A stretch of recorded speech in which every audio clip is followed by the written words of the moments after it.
Hello મિત્રો, સ્વાગત છે તમારું મારા કિચનમાં રસોઈ હાઉસ ગુજરાતીમાં।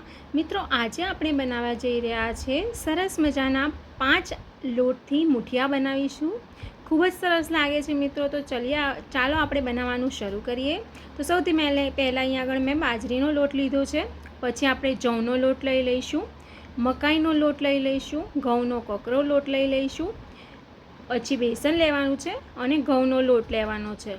આ 5 લોટને આપણે બરોબર રીતે મિક્સ કરી લઈએ મિત્રો। નોર્મલ તમે ઘઉંના કકરા કે એના મુઠિયા તો તમે ખાધા જ હશે મિત્રો, પણ આ રીતે મુઠિયા એકવાર બનાવીને જરૂરથી ટ્રાય કરજો। અજમો નાખી દઈશું, પછી આપણે એની અંદર ધાણા જીરું પાવડર નાખી દઈશું, પછી મરચું નાખી દઈશું, સ્વાદ પ્રમાણે તમે તીખું કે ઓછું કરી શકો છો।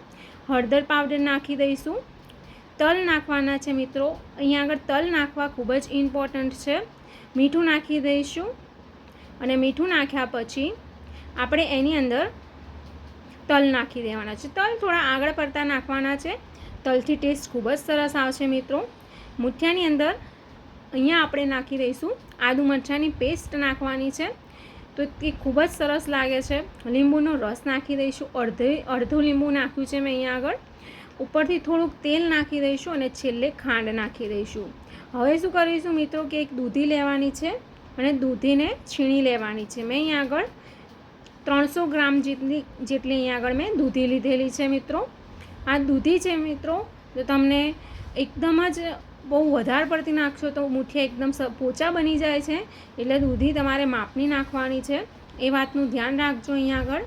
અને દૂધીને અહીંયા આગળ આપણે જે મિશ્રણ તૈયાર કર્યું હતું એની અંદર નાખી દઈશું, છીણી લઈશું અને દૂધી છીણ્યા પછી આપણે બધા જ લોટે મિક્સ કરી લેવાનો છે અને પછી કસૂરી મેથી નાખવાની છે।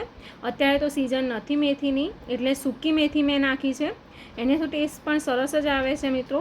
અને તમારી પાસે લીલી મેથી હોય તો તમે અહીં આગળ સૂકી મેથીની જગ્યાએ લીલી મેથીનો ઉપયોગ પણ કરી શકો છો। હવે અહીં આગળ મિત્રો દૂધીનું પાણી ઓલરેડી છૂટે જ છે, પણ તમને એમ લાગે કે બરોબર રીતે હજુ લોટ બંધાતો નથી, તો તમારે થોડુંક પાણી નાખીને લોટ બાંધી લેવાનો છે।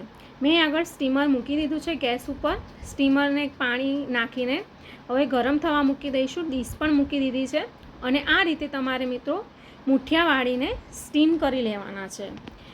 આ રીતે હાથેથી તમારે ગોળ ગોળ કરી લેવાના છે।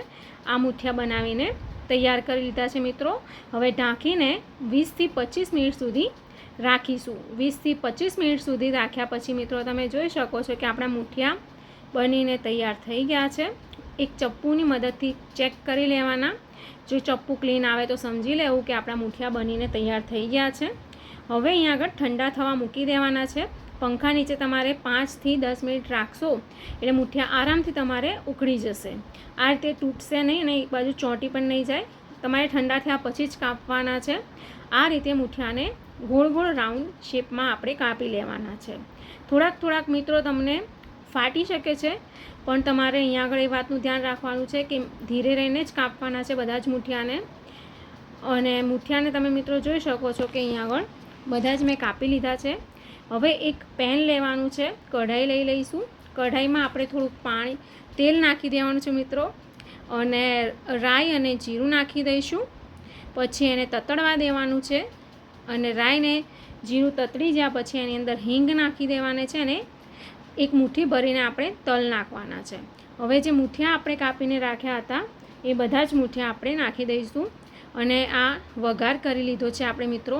અને આ રીતે મુઠિયા બનાવશો મિત્રો તો તમે યાદ રાખશો એટલું સરસ મુઠિયા બને છે, એકદમ પોચા બને છે।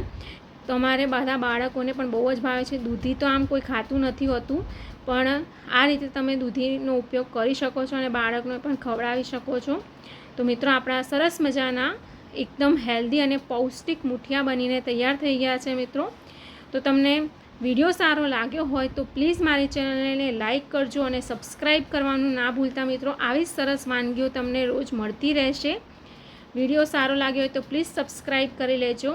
આપણે મળીશું આગળ કુકિંગ વ્લોગમાં, ત્યાં સુધી રાધે રાધે।